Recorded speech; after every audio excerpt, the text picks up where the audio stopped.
Mi familia me exigió cancelar mi boda porque mi hermana acababa de divorciarse y no era momento de festejar. Me dijeron que debía entenderlo por respeto. Ese día descubrí que el respeto nunca fue hacia mí. Y les respondí que yo tampoco volvería a respetarlos a ellos. El día que mi mamá me pidió posponer por respeto entendí algo feo y liberador a la vez. En mi familia el respeto siempre fue una palabra que me aventaban como chancla para que me quedara quieta y callada. Nunca algo que realmente me dieran. El contexto: vivo en Houston, trabajo en una clínica dental de recepcionista y llevaba 2 años ahorrando con mi ahora esposo, Marco, para casarnos sin deberle $1 a nadie. Teníamos fecha, contrato con el venue, un salón con jardín en Spring, techos altos, luces cálidas, de esos que se ven preciosos en las fotos, catering elegido, depósito pagado, 3.500 no reembolsables. Firmadito con cláusula y todo, DJ con contrato, pastelista de una bakery colombiana que amo, y hasta el pinche seguro de evento comprado porque el salón lo exigía. Mis suegros ya habían comprado sus vuelos desde El Paso, y yo traía una hoja de cálculo en Google Sheets con cada pago, cada deadline y cada proveedor, porque a mí me gusta tener todo amarrado. No era un capricho de quinceañera, era un proyecto serio, con dinero real y con mi nombre en letras grandes en cada contrato. Y justo cuando parecía que nada se nos iba a descarrilar, mi hermana mayor, Daniela, se divorció.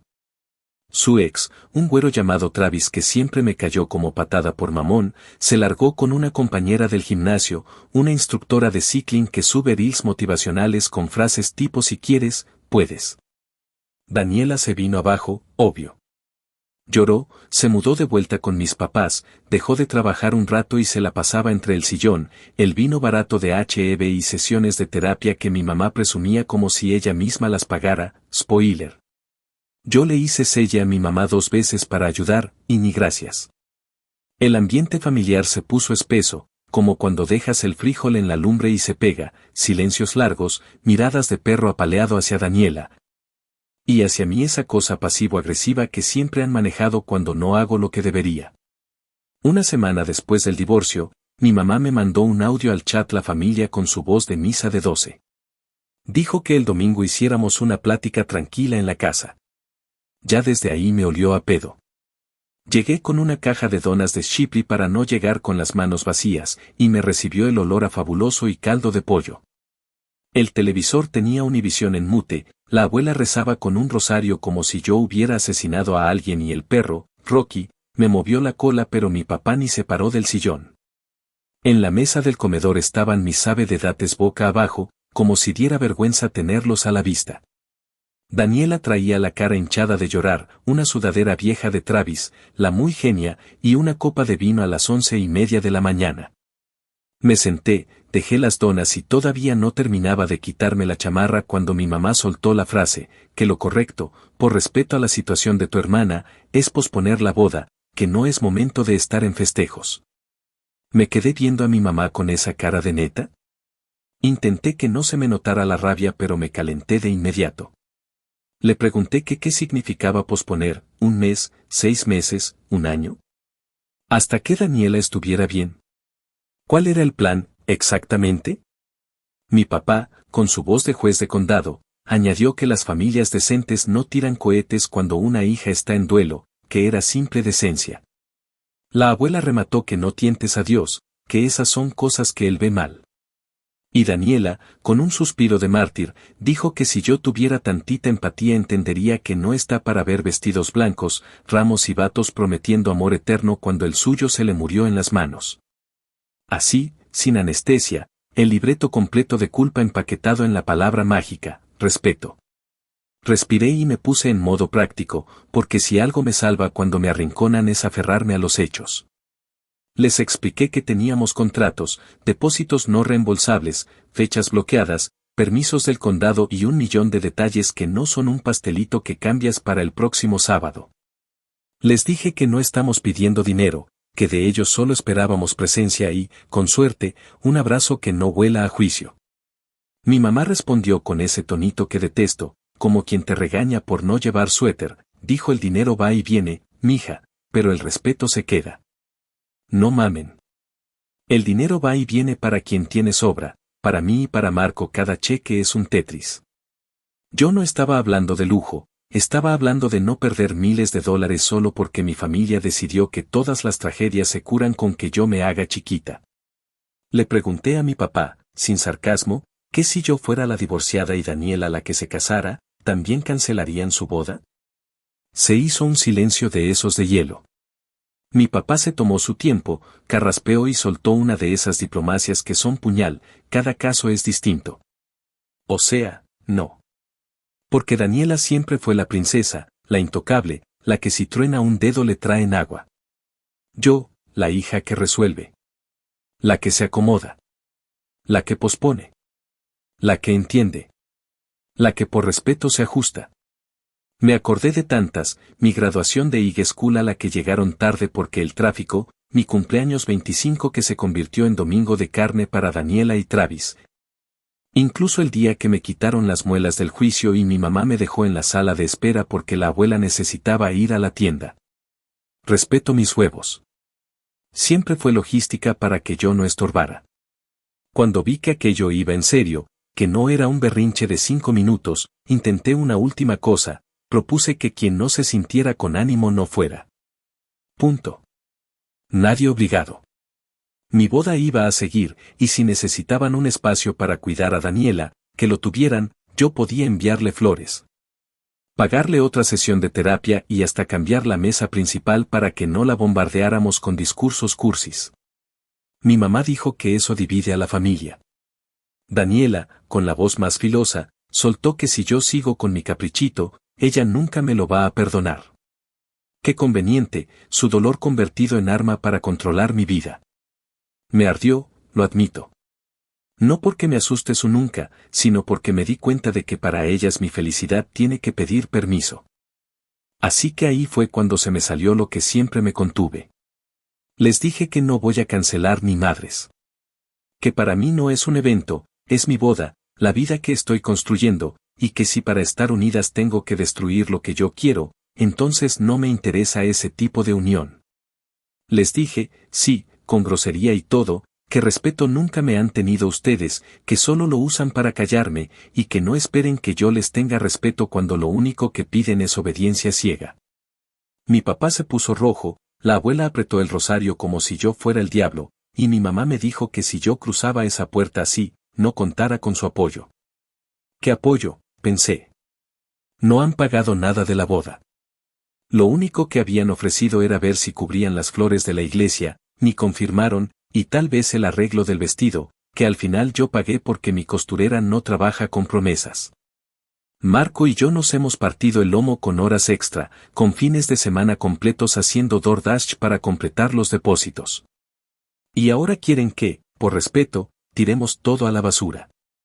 Vayan y respétense entre ustedes, porque a mí me toca respetarme yo. Me levanté, agarré mi caja de donas porque ni eso les iba a dejar de recuerdo, y les dije que nos vemos el día de mi boda si les nace ir. Daniela murmuró egoísta, mi mamá dijo que vergüenza, y mi papá lanzó unas lo que te dé la gana que me supo a portazo. Salí con el corazón acelerado como cuando te para la policía aunque no hayas hecho nada. Marco me esperaba afuera en el carro, con cara de pregunta. Le conté todo de corrido, sin aire. Me dijo que si yo quería mover la fecha, él me seguía, que lo que yo necesitara.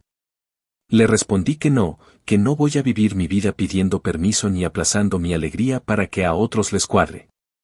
Nos fuimos a un Whataburger porque necesitaba masticar algo para no llorar. Lloré igual, obvio, entre mordida y mordida, pero no por culpa, sino por duelo, el duelo de entender que la familia que siempre presumí no iba a estar para mí cuando por fin me tocaba celebrar algo mío. Esa misma noche, con los ojos hinchados y la cabeza caliente, escribí en notas 3 líneas que me tatué en el cerebro. 1. No negociar con chantaje emocional. 2. No regalar mi trabajo a gente que lo desprecia. 3. No usar la palabra respeto para someterme. Abrí el chat familiar y mandé un mensaje claro, largo, sin insultos, pero firme, que la boda sigue, que entiendo que Daniela está pasando por una mierda y no la voy a forzar a nada, que quien quiera ir será bienvenido y quien no.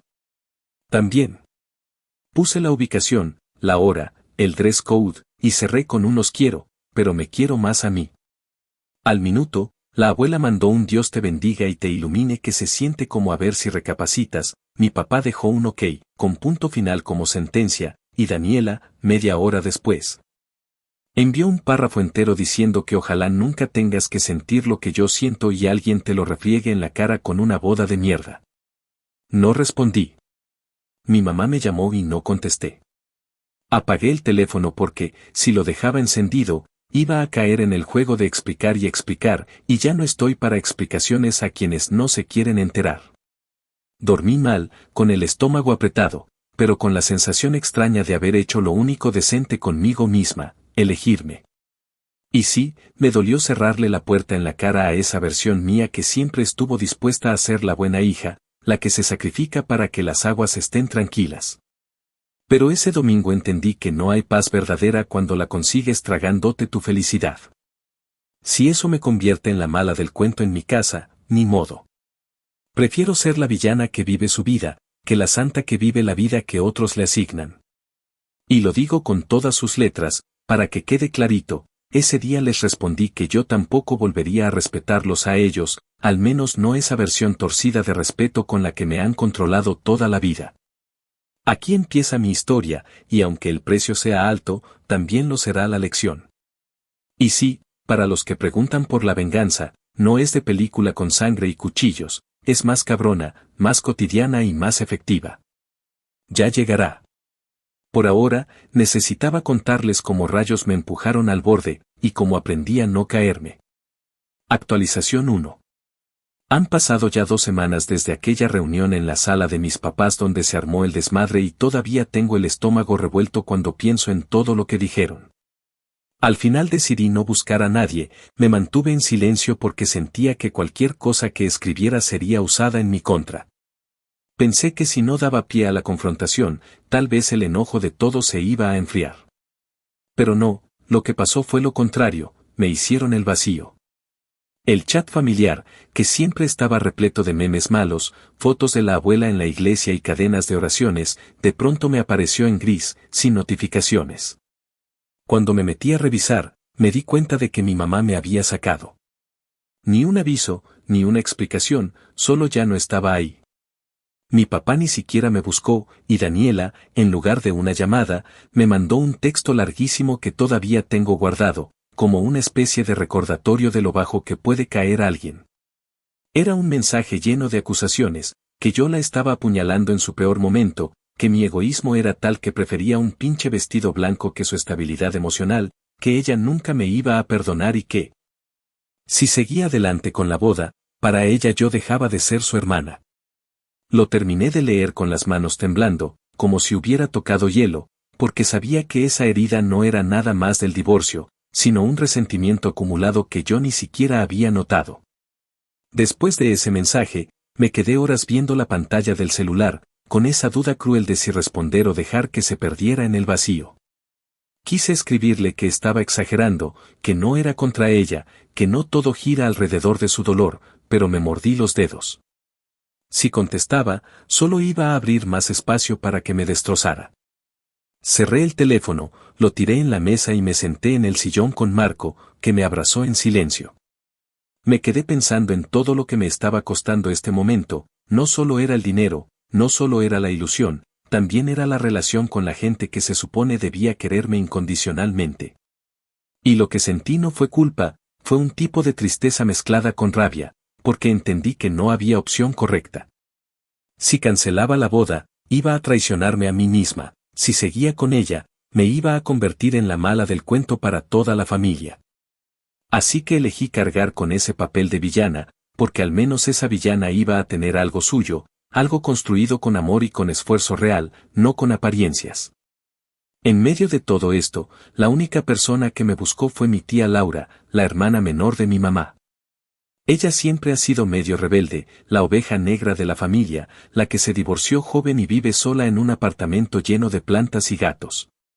Me llamó una noche, sin rodeos, y me dijo lo que nadie más se atrevió a decir, que yo no era la mala, que si cancelaba iba a arrepentirme toda la vida y que no me dejara manipular por el chantaje emocional. Me contó que cuando ella se divorció también la hicieron sentir como si su vida se hubiera acabado, como si ya no pudiera celebrar nada. Y que ella aprendió a la mala que en esa familia el dolor de uno siempre se usa como excusa para joder a otros.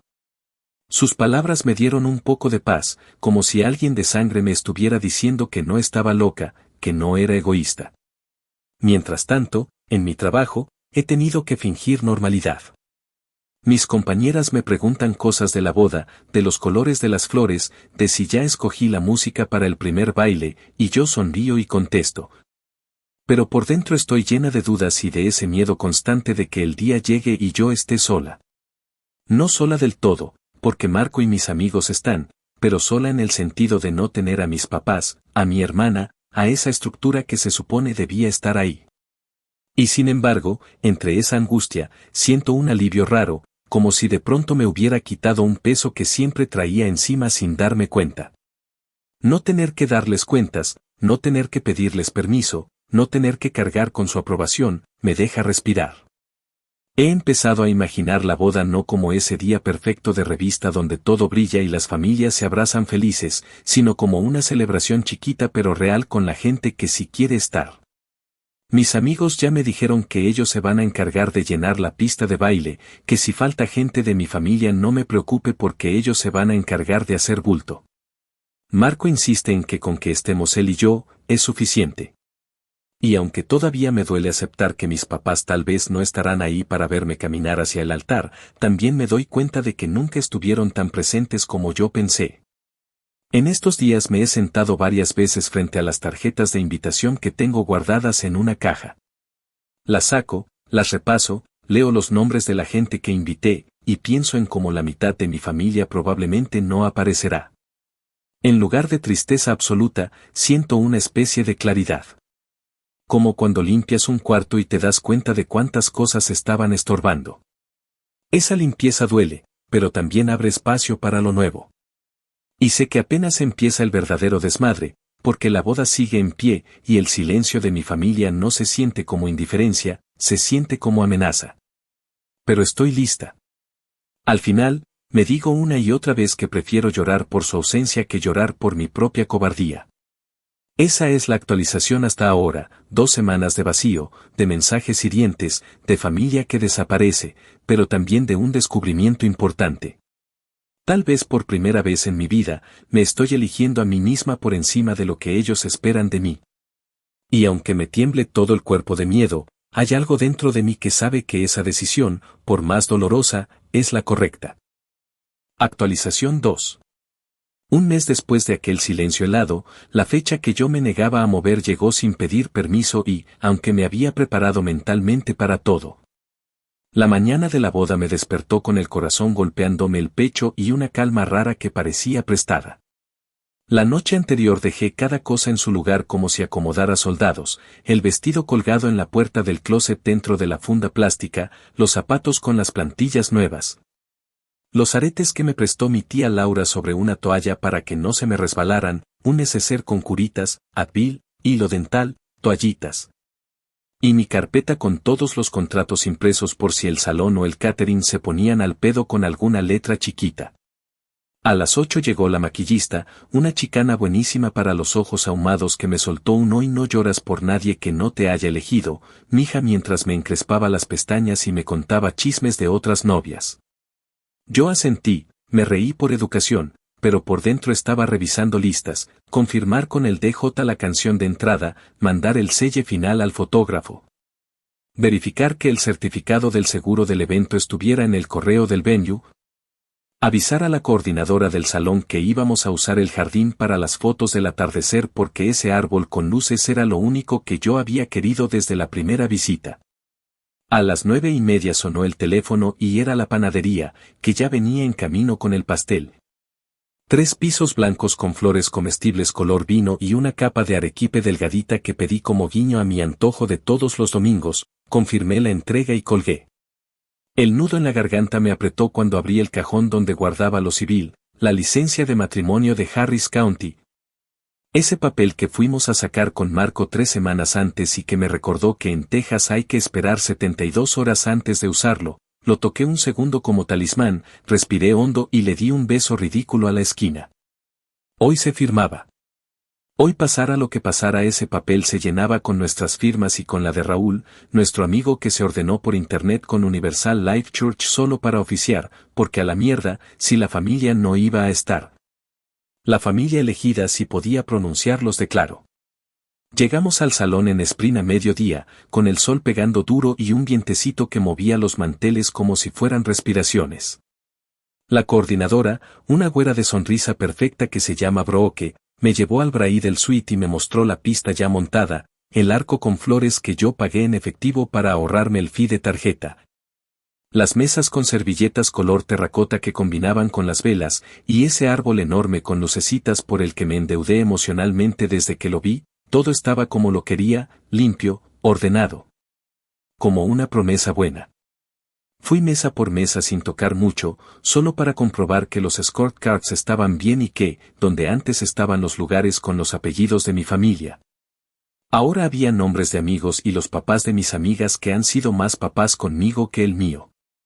No fue un berrinche, fue logística. Hablé con el catering 2 días antes para reducir el head count de familia inmediata y repartir esos platos entre la banda de Marco que parece ejército cuando baila cumbias.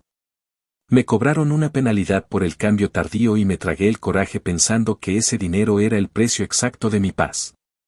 Le pedí a la bartender que me guardara una botella de espumoso en el refri pequeño del Bridal Suite y que no la soltara a nadie, ni a mí, hasta después del primer baile, porque me conozco y con 2 copas me pongo chillona. La florista llegó con mi ramo de dalias y rosas color vino y un ramito más chiquito para mi tía Laura, porque decidimos que ella me iba a acompañar en la entrada. Cuando se lo di, me dijo que ya se le estaba metiendo tierra en los ojos, que qué belleza, que respire, que camine lento, y yo pensé en mi mamá y en cómo siempre quise que me acomodara el velo, y me dolió. No hice un drama, no me desmayé, no hubo música triste en mi cabeza, solo un modo mezclado con la certeza de que la ausencia se siente como una silla vacía aunque la mesa esté llena. La ceremonia fue en el jardín, con sillas blancas y pétalos en el pasillo que mi mejor amiga, Carla, roció como si fuera niña de flores a los 32. Porque no quise niñas ni sobrinita de anillos ni nada que oliera a esto, se hace así porque así se hace. Raúl, el amigo oficiante, abrió con un chiste sobre su ordenación en línea y luego se puso serio, dijo que el amor no es la ceremonia sino lo que pasa cuando la pista se apaga y toca levantar las sillas. Y yo quise abrazarlo ahí mismo por entendernos. Antes de salir, una parte de mí todavía esperaba que, en un giro raro, mis papás aparecieran a última hora y se sentaran atrás, discretos, para no hacer escándalo. No aparecieron. En su lugar, estaban Luis y Carmen, los papás de Carla, que me han llevado a urgencias, me han prestado la camioneta, me han gritado desde las gradas en partidos de la secundaria como si fueran míos. Cuando la música anunció la entrada, Luis me ofreció su brazo sin protocolo y me dijo bajito que hoy él iba a hacer de muro, que nadie me iba a tocar la alegría. Caminé con tía Laura a mi lado contrario, con su mano apretándome la mía y sus uñas largas clavándose tantito, y sentí que ese equilibrio medio improvisado era, en realidad, un arreglo perfecto. 2 personas que me escogieron a mí sin condiciones sustituyendo sin pena a quienes decidieron borrarse. Marco me miró con esos ojos de perro que llega a casa, y no me importó nada, ni la silla vacía, ni el chisme, ni el WhatsApp. Nos paramos enfrente de todos los que sí vinieron porque nos quieren, y cuando tocó decir votos, hice lo que había practicado en la sala, pero con más verdad, dije que yo lo elegía a él cada mañana. Incluso cuando la cafetera se traba y él la golpea como si fuera enemigo, que lo elegía cuando su mamá se pone intensa con sus recetas y él insiste en cocinar igual aunque yo ya esté harta de chile con chile. Que lo elegía hoy y lo iba a elegir el día que la cuenta del dentista nos pegue. Él dijo que me elegía incluso cuando me pongo brava y organizo la alacena por colores como maníaca, que me elegía aunque yo haga presupuestos como si fuéramos NASA, y que me elegía por terquedad y por amor. Cuando dijo eso, escuché a Carla sollozar atrás, y a Luis toser para no llorar. Raúl nos declaró casados con una sonrisa orgullosa de amigo, no de cura, y cuando dijo que podíamos besarnos, nos besamos como gente que ha pasado meses peleando contra fantasmas y por fin ve la luz. El cóctel trajo ese aire de fiesta que necesitaba para soltar la mandíbula. Los meseros pasaban con mini brisket sliders y empanaditas que yo metí a la fuerza en el menú porque no voy a hacer boda sin masa. En la barra, pedí mi único trago permitido antes del baile, un gin tonic con mucho hielo, y me senté 5 minutos en una esquina a ver a los míos mezclarse con los de Marco como si hubieran ensayado. Los compañeros de la clínica, que trajeron de regalo una aspiradora robot que me hizo sentir millonaria por 2 segundos, se reían con los primos de Marco por anécdotas del West Texas que yo todavía no me aprendo. El fotógrafo, un morro flaco con gorra negra para atrás, nos puso en posiciones que se sentían ridículas pero que luego vi en su cámara y me dieron ganas de enmarcar todo el jardín. Me llamó aparte para hacerme unas fotos sola con el ramo y, mientras posaba, me vibró el celular en el bolsillo del vestido, que tenía una bolsita escondida porque no pienso ser novia sin guardar mis cosas. Lo saqué sin pensarlo, y ahí estaba un mensaje de Daniela, corto y venenoso, que decía que ojalá mi matrimonio se fuera a la mierda como el de ella y que cada risa de ese día me supiera a traición. Me quedé mirando la pantalla con esa mezcla de congelamiento y fuego, como cuando te quemas con agua demasiado caliente y no sabes si gritar o aguantar. No contesté. Se lo mostré a Carla y me dijo que la bloqueáramos ahí mismo, que no merecía ni un segundo de mi energía. La bloqueé y fue como si le cerrara una ventana a un cuarto con humo.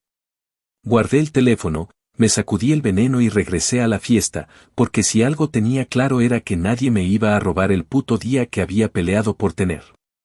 La recepción arrancó con nuestra entrada sobre Is This Love de Bob Marley mezclada con un pedacito de cumbia que el DJ sacó de la manga, y la pista nos recibió con gritos que no eran muchos pero sonaban como estadio. Fue perfecto. El primer baile lo hicimos con una canción que mi papá habría criticado por cursi, mi persona favorita de Alejandro Sanz y Camila Cabello, y mientras girábamos. Me acordé de las veces que de niña practiqué en la sala con una escoba pensando en mi papá. Me apretó el pecho, pero Luis estaba a 2 sillas con los ojos húmedos y Carmen chocando su copa con la de tía Laura.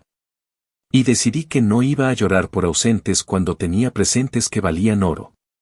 La comida llegó caliente, la carne suave, el arroz en su punto, el pico de gallo picado fino como me gusta, y el pastel, contra todos los pronósticos, no se derritió ni 1 milímetro, cuando lo cortamos. Todos gritaron mordida y yo le puse crema en la nariz a Marco como si tuviera 15 años, y él me devolvió el gesto con cuidado para no arruinarme el labial, y por primera vez en semanas sentí algo parecido al descanso. Los brindis fueron breves y sabrosos. Carla se paró y dijo que yo siempre he sido la que sostiene y que hoy tocaba sostenerme a mí, y levantó su copa con esa gracia con la que bordea la grosería sin caer en ella. Luego habló Raúl, que dijo que un buen matrimonio es una coreografía que se aprende pisándose y pidiendo perdón, y que con nosotros no le preocupaba, que teníamos más ganas que miedo. Nadie dijo que éramos el orgullo de la familia, nadie usó la palabra bendición como bandera para sentirse superior, nadie mencionó a Dios más que para agradecer que la noche estaba rica. Y sin embargo, hubo espiritualidad real en ese conjunto de gente bailando, abrazándose, brindando por 2 terquedades que decidieron juntarse. No voy a mentir, hubo momentos de pinchazo. Cada vez que veía la mesa principal y contaba mentalmente las sillas que pensé que iban a ocupar mis papás y mi hermana, una voz interna me preguntaba si estaba haciendo lo correcto. En el baño, mientras me retocaba el polvo, me sostuve del lavabo y me miré largo, con el velo medio chueco y el delineador resistiendo como guerrero, y me dije que sí, que no iba a pedir perdón por estar feliz. Al salir del baño, me topé con la coordinadora del venue, que venía con cara de pequeño problema, al vecino del salón le estaba molestando la música de la cumbia y había pedido bajarle tantito. Me reí. Si lo peor de la noche iba a hacer bajar 2 decibeles una cumbia cuando ya llevábamos hora y media sin parar, entonces la vida me estaba dando un respiro. Le dije que ok, que lo bajaran mínimo, y que firmaba donde hubiera que firmar para que nadie nos cortara la fiesta. Firmé un papel de esos que parecen absurdos y regresé a la pista, donde Marco hacía el paso del payaso con su primo y mi tía Laura trataba de seguirles sin perder la dignidad. Me acerqué y me jaló para hacer la víbora de la mar improvisada, que terminó con todos aplaudiendo como niños porque no había tíos serios para mirar feo ni tías santurronas para murmurar. Esa ausencia, que durante semanas me pesó como plomo, por momentos se convirtió en una ligereza brutal. Nadie me regañó por el vestido sin mangas, nadie me dijo que la falda estaba muy pegada. Nadie me cuestionó por no llevar velo largo en la iglesia porque no hubo iglesia. Fue mi boda, no la de un manual. La venganza, si alguien esperaba sangre, no tuvo cuchillos ni gritos en la puerta, fue más silenciosa y más efectiva. Al final de la noche, cuando hicimos el último baile lento y los amigos formaron un círculo sosteniendo los celulares con las linternas como si fueran luciérnagas, el DJ bajó la música y yo tomé el micrófono un segundo para agradecer. No di discurso de telenovela ni invoqué fantasmas. Dije que gracias por estar, que la vida a veces se pone culera y uno se salva con la gente que decide quedarse, y que esa noche yo me sentía salvada. Para los que preguntan dónde entra la venganza, la verdad es que entró en cada risa que solté sin pedir permiso, en cada paso de baile que di sin estar cuidando la cara de nadie.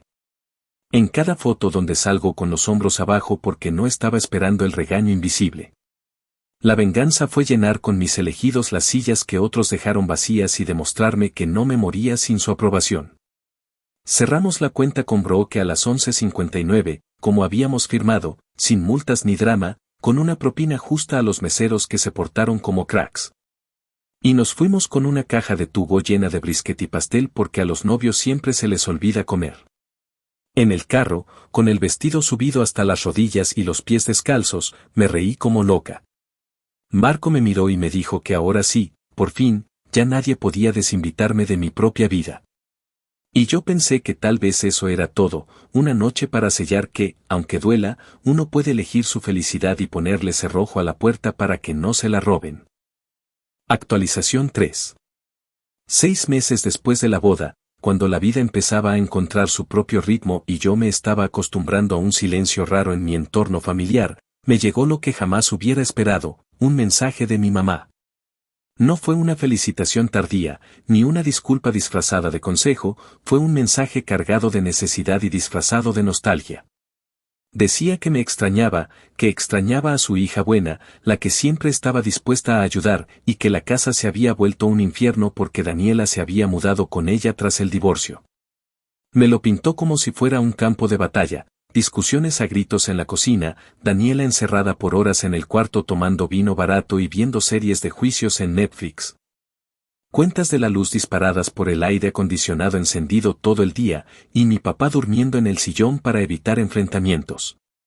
Ella lo contó con un tono de víctima que conozco de memoria, como si me estuviera diciendo, tú puedes arreglar esto, tú eres la que salva, vuelve a tu papel.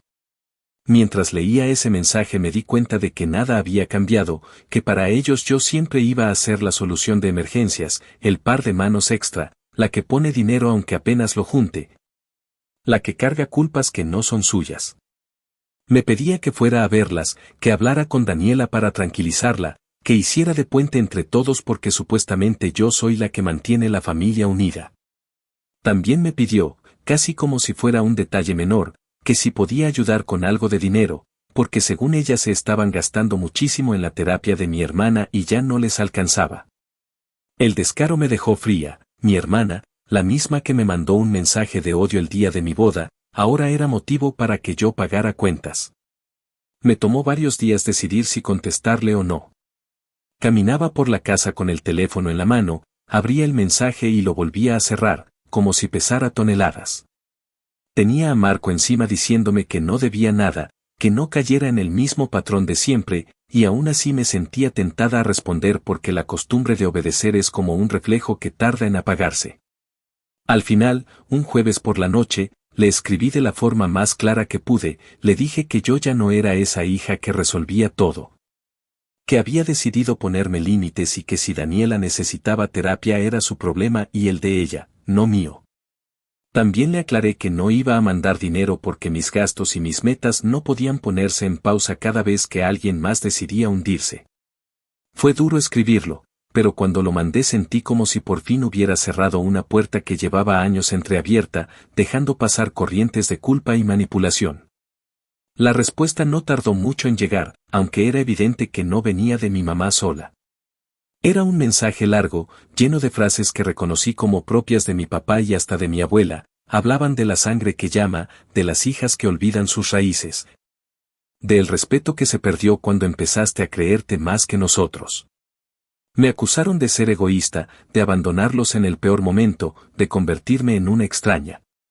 Daniela incluso escribió al final del mensaje diciendo que yo era una vergüenza de hermana y que ojalá mis hijos algún día me hicieran lo mismo para que entendiera el dolor que ella sentía.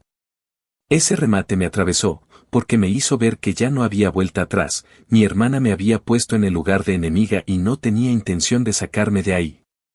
Al mismo tiempo, mientras todo eso ocurría en paralelo, mi vida personal estaba floreciendo de una manera que me dio perspectiva.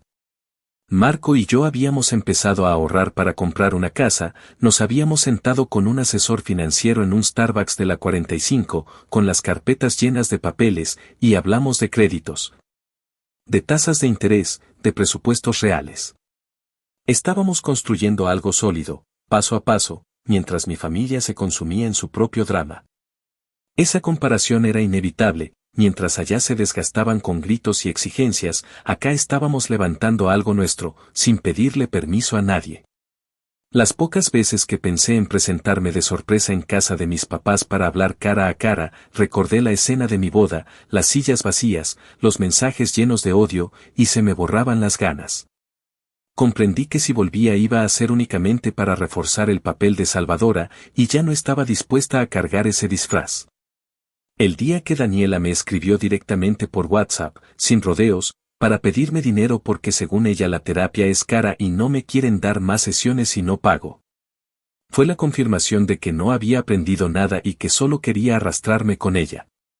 Le contesté con una sola frase, que no me pidiera lo que nunca me había dado, que yo no era su banco ni su salvación. Me bloqueó al instante. No hubo más.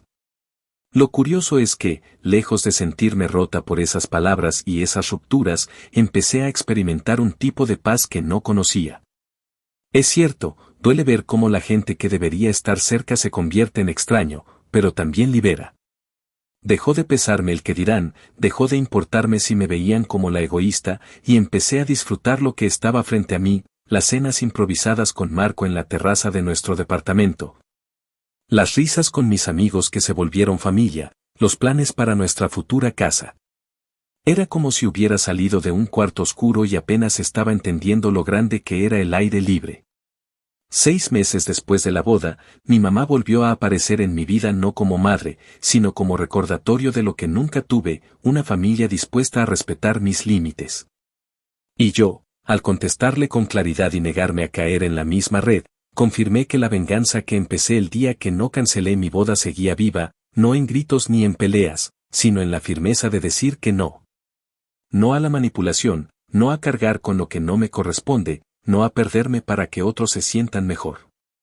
Esa es la verdadera ruptura, la que no se nota en fotos pero se siente en cada decisión que tomo desde entonces.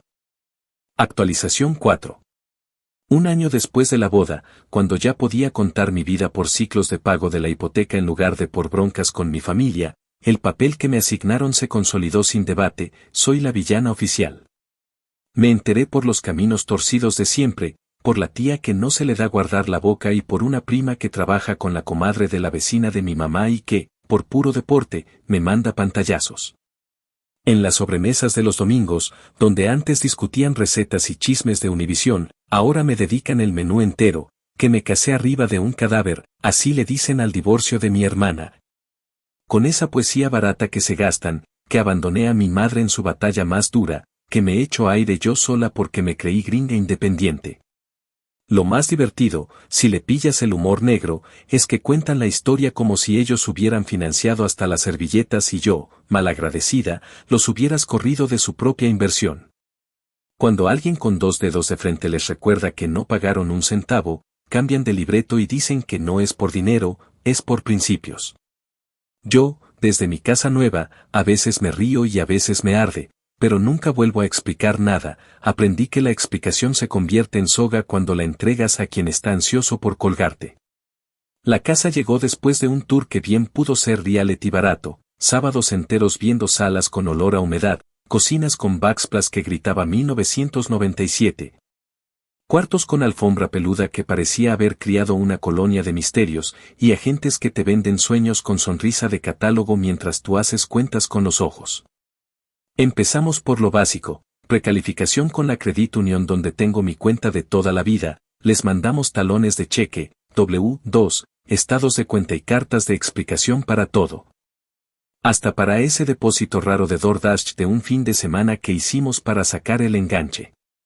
El asesor nos habló de ratios como si fueran mandamientos y yo los anoté en mi libreta naranja como si me fuera la vida, relación deuda/ingreso, porcentaje del enganche, costo del seguro.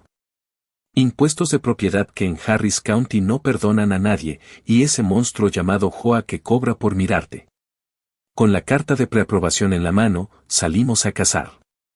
La primera semana perdimos 2 ofertas contra cash buyers que llegaron como tiburones, la segunda. Nos prendimos con una casa en Cypress que parecía sacada de Pinterest hasta que el inspector se metió al ático y nos enseñó que en la /diagonal se tenía una fuga digna de llorar. Aprendí a leer reportes de inspección como si fueran libros de terror, GFCI inexistentes junto al fregadero, receptáculos sin tierra en el cuarto. Inclinación de la losa que te hace dudar si eres tú o la casa el que está chueco, y esa palabra que en Houston te pone a sudar frío, flat zone. Vi mapas de FEMA como si fueran cartas astrales, revisé si el mood estaba al día, pregunté por drenajes. Y me tragué la humillación de tener que soltar la casa perfecta porque el seguro de inundación nos iba a partir la madre con la mensualidad. Al final ganó una casa de una planta en Spring Branch, construida en los 70, 3 recámaras, 2 baños, 1.650 pies cuadrados, techo cambiado en 2019. /diagonal C de 2017 y una cocina que pedía a gritos pintura y paciencia. El inspector, un señor delgado con gorra que parecía haber visto todas las ruinas del condado, nos dio una lista razonable, nada mortal, pero varios esto hay que atenderlo ya y un par de no es bonito, pero no te vas a morir. Encontró un leve asentamiento de la losa típico de la zona, recomendó sellar grietas, cambiar un tramo de drenaje que hacía charcos cerca de la base, instalar GFCI en baños y cocina, y darle servicio al horno. Con ese reporte en la mano nos fuimos a la negociación como si fuéramos abogados, pedimos crédito para cierre y reparaciones, los vendedores jugaron a hacerse los ofendidos. Y terminamos con 5,000 de concesión y el compromiso por escrito de que iban a arreglar el drenaje antes del cierre. El avalúo vino 2,000 por debajo de la oferta y, por una vez, el universo se puso de nuestro lado, bajaron el precio sin drama porque ya tenían su mudanza encima. Yo respiré por primera vez en semanas sin sentir el nudo en la espalda. El préstamo lo cerramos a 30 años, tasa fija con un 7 y cacho que me hizo preguntarme quién carajos robó el mundo desde 2020, 5% de enganche que nos dejó temblando. Y todo en escrow porque yo no nací para estar jugando con que si ya pagué el seguro o no. El underwriter te pidió cartas para todo, que explique por qué cambié de empleador hace año y medio, que mande prueba de que el depósito grande venía de nuestros ahorros y no de un tío narco. Que firme reconocimiento de que entiendo que Texas no tiene impuesto estatal pero sí te arranca un ojo en property taxes. Hubo un día en que estuve a punto de mandarlos al carajo, cuando pidieron una carta más porque un centavo no cuadraba en un estado de cuenta, pero me tragué el orgullo y escribí lo necesario. Aseguramos la tasa, cruzamos los dedos para que no se venciera el lock, y llegamos al cierre con los números casi como el Loan Estimate, que en este mundo equivale a milagro. El día del cierre fue en una oficina de título junto a la Cathy Frigua, con café recalentado y un arreglo de flores de plástico en la mesa que juraría que vi en el 2004. Firmamos un paquete de papeles que parecían el guión de una miniserie, y me aprendí nombres que antes no me importaban: Deed of Trust, Closing Disclosure. El truco de verificar Wire Instructions con llamada para que no te roben los ahorros, la hoja donde juras que vivirás ahí y no vas a subarrendar a 20 primos.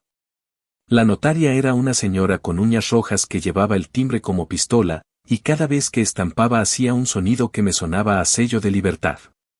Nos entregaron las llaves en un llavero con una casita dorada, nos tomaron la foto con el letrero de Sol que me dio risa por cursi, y yo me fui directo a la casa con un rollo de bolsas de basura y un botecito de Fabuloso.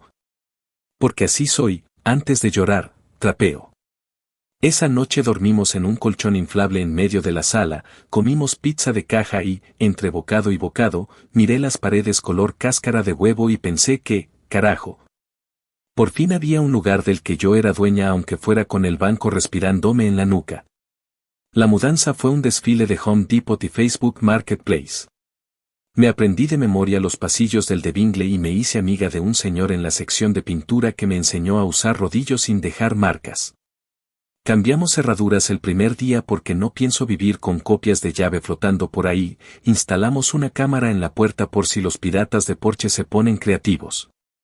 Y dejé el olor a detergente recorriendo cuartos que antes olían a perro viejo.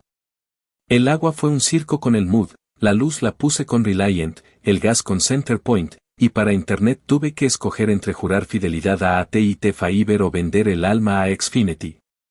Me fui por fibra porque si algo necesito después de la jornada es ver series sin que se congele.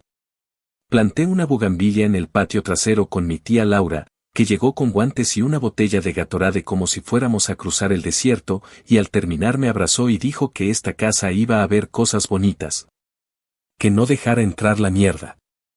Hicimos un asado sencillo de inauguración con amigos, con música a volumen de gente que paga hipoteca y respeta al vecino, y brindamos con cerveza barata como si estuviéramos en un yate. El eco del chisme no tardó en alcanzarnos hasta el porche. Subí una foto discreta a Instagram de mi mano con las llaves y una esquina de la sala blanca, sin tour, sin ostentar, y en menos de una hora ya tenía un mensaje de mi mamá que ni felicitación ni nada. Qué feo que presumas cuando sabes la situación en casa. La bloqueé por un día entero para no contestar lo que se merecía. Mi tía Laura me contó que en la mesa de domingo dijeron que mira qué bonita casa se compró y a su madre no le paga ni la receta. La receta, por cierto, era un antibiótico de $8 que mi mamá podía pagar con el seguro, pero que les funciona mejor convertir en daga para clavármelas en el costado. Daniela no se quedó atrás, subió un post dolido, de esos con fondo negro y letras blancas, diciendo que hay hermanas que se olvidan de dónde vienen y su séquito le comentó con corazones rotos. No caí en el juego.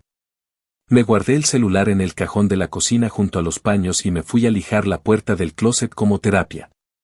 Había esperado un ataque frontal, gritos en la puerta, esa escena de novela que cualquiera hubiera anticipado, pero vino algo peor, la agresión pasiva vestida de nostalgia. Un viernes por la tarde, cuando Marco y yo volvíamos del súper con bolsas hasta el cuello, la cámara de la puerta me marcó movimiento y vimos a mi mamá y a Daniela dejando una caja en el porche como si fueran Uber Eats. Ni tocaron.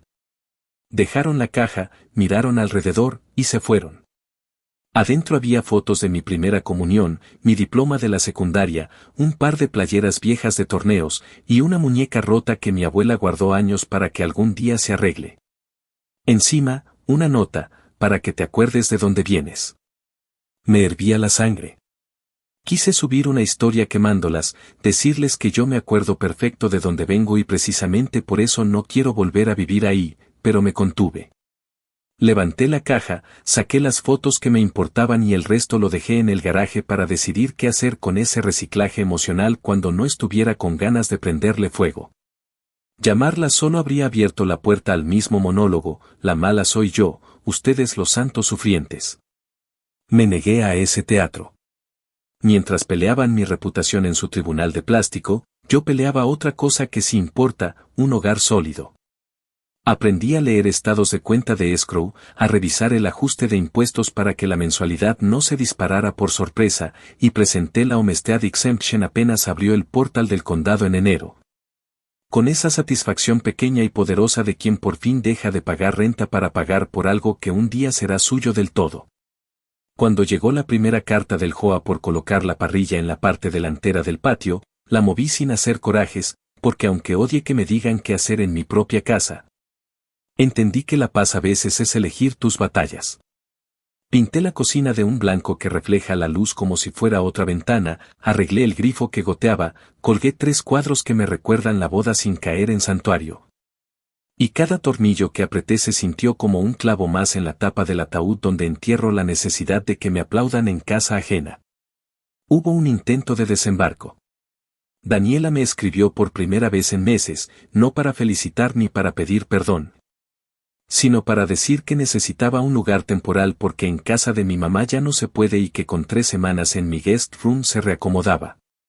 Cuarto de invitados, le llama, como si la cama matrimonial que compramos con descuento Memorial Day y que aún huele a fábrica fuera suya por herencia.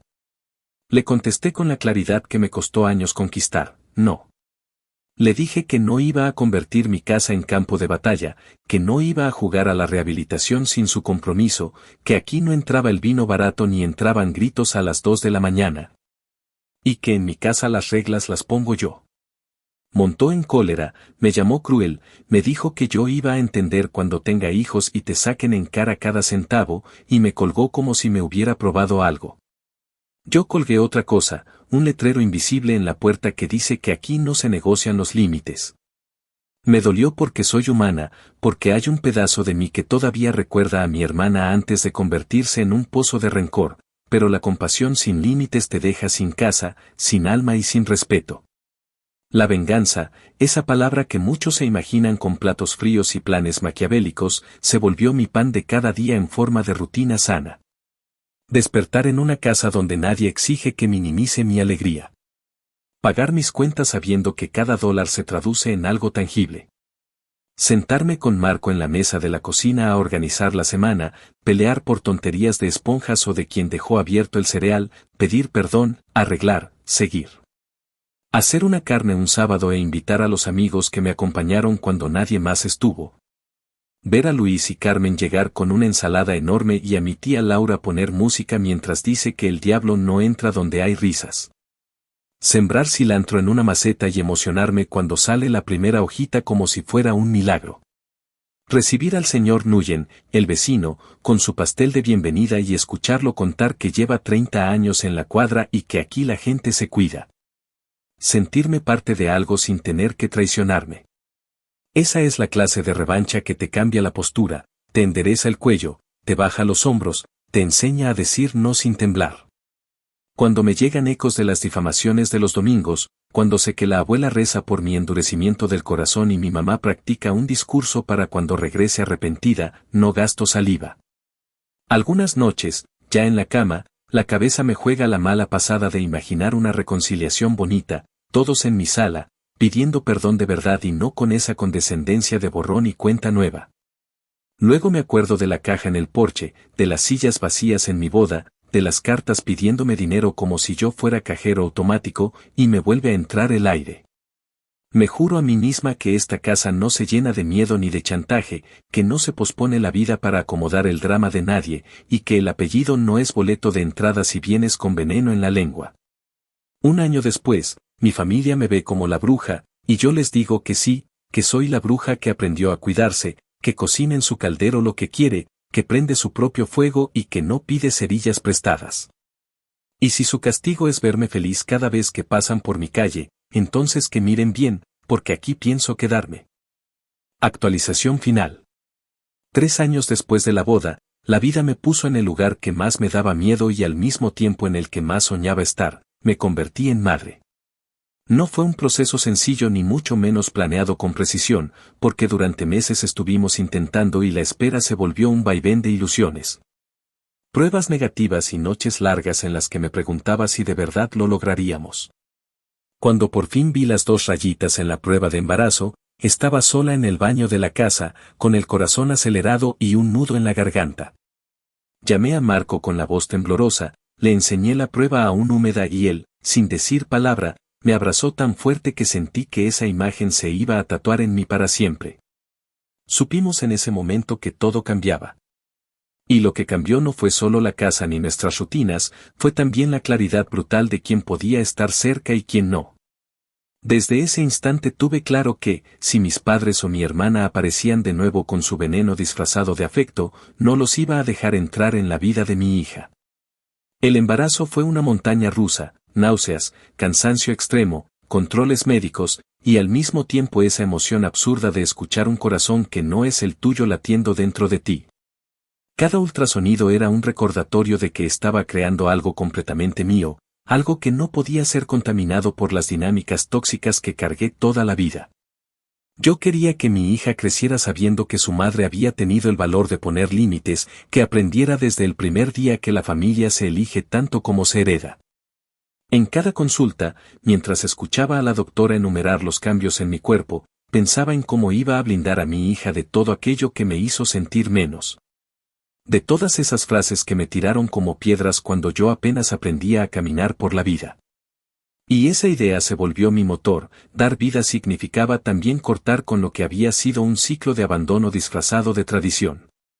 El día del parto fue intenso, con contracciones que parecían querer partirme en dos y horas en las que el tiempo se volvió un túnel. Marco estuvo ahí, agarrando mi mano hasta que le dejé las uñas marcadas, hablándome bajito cuando yo quería gritar. Cuando por fin escuché el llanto de mi hija, sentí que todo lo que había cargado se resquebrajaba. La pusieron sobre mi pecho, calientita, frágil y perfecta, y yo lloré con un desahogo que venía de años, no de horas. Ahí mismo juré que a esa niña nunca le iba a faltar la certeza de ser querida sin condiciones. Le pusimos un nombre sencillo, sin adornos, uno que en inglés y en español sonara igual, porque queríamos que su identidad no dependiera de encajar en moldes ajenos. El problema, inevitablemente, llegó más rápido de lo que pensaba. 2 días después de dar a luz, cuando aún estaba en la habitación del hospital, cansada, adolorida y con la bebé dormida a mi lado. La enfermera tocó la puerta y me dijo que en la sala de espera había unas mujeres preguntando por mí. Eran mi mamá y Daniela. No tenían mi permiso ni mucho menos una invitación. Llegaron como si fuera su derecho, con la seguridad de que la maternidad me iba a ablandar y que, con un nieto o una sobrina de por medio, todas mis defensas caerían.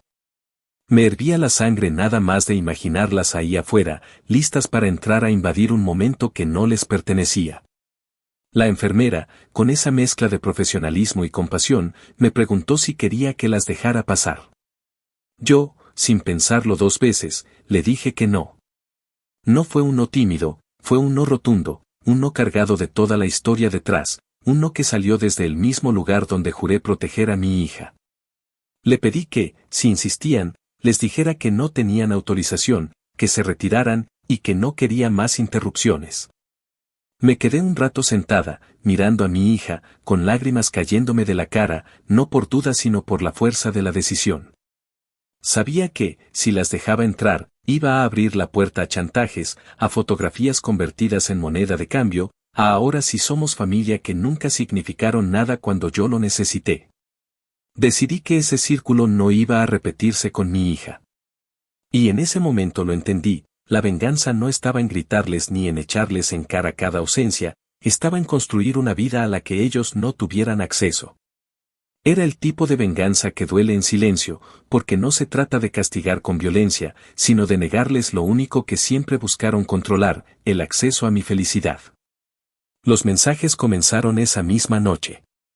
Primero uno de mi mamá, diciendo que cómo era posible que no la dejara conocer a su nieta, que el derecho de abuela no se lo podía quitar nadie, que Dios me iba a juzgar por ser tan cruel. Luego, más tarde, un párrafo entero de Daniela, lleno de insultos, recordándome que yo le había dado la espalda en su momento más difícil y que ahora me tocaba pagar con soledad.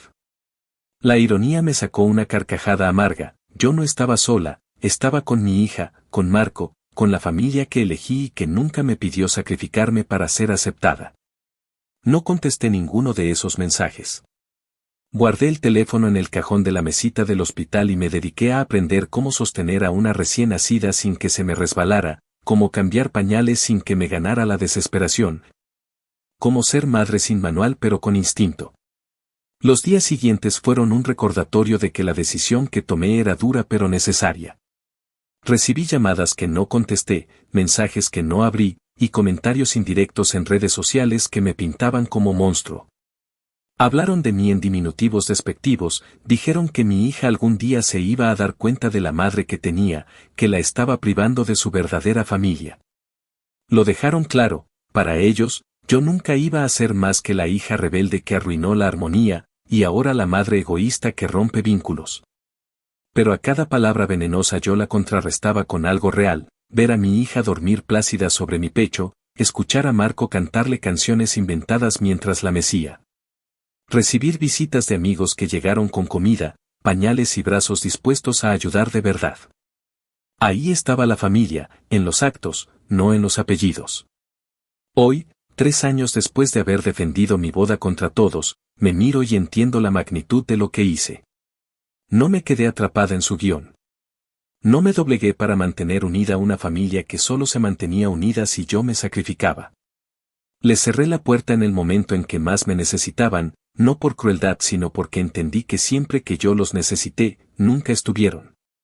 Mi venganza fue simple y brutal: vivir bien, amar bien y criar mejor.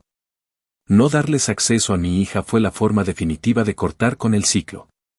Porque si no me respetaron a mí, mucho menos iba a permitir que intentaran moldear a la persona que más amo en este mundo.